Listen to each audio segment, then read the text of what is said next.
બકરીનું બચ્ચું બે જંગલમાં હેડ્યા જતો હતો અને વખતે એક નેળિયું નદી પડે, નદી ઉપર એક લકડું નાખેલું, એનામાંથી અવર જવર થાય. अच्छा તે હવે હમણાંથી બકરીનું બચ્ચું સડ્યું, હમેથી સિંહ આવ્યો ભાઈ ડાલામાં તો હાવલ હો. હા ને બકરીએ ભાળ્યો ને બકરીના ટોંગા ધૂળી. મારો હારો કે હાવલ આ છોડે ને. અને બકરીનું બચ્ચું આગળ આવ્યું, મમ્મી સાઈડમાં આવતી રહે. હા ને આગળ થઈ ગયો ને જઈને હાવા દે કે શું કહો કાકા મજામાં?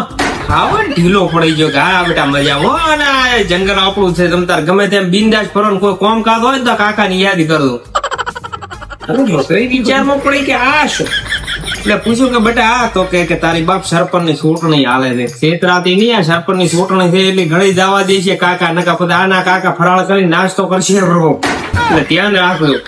એટલે સરપંચની ચૂંટણી હેડે છે ને એટલે જોજો પાછા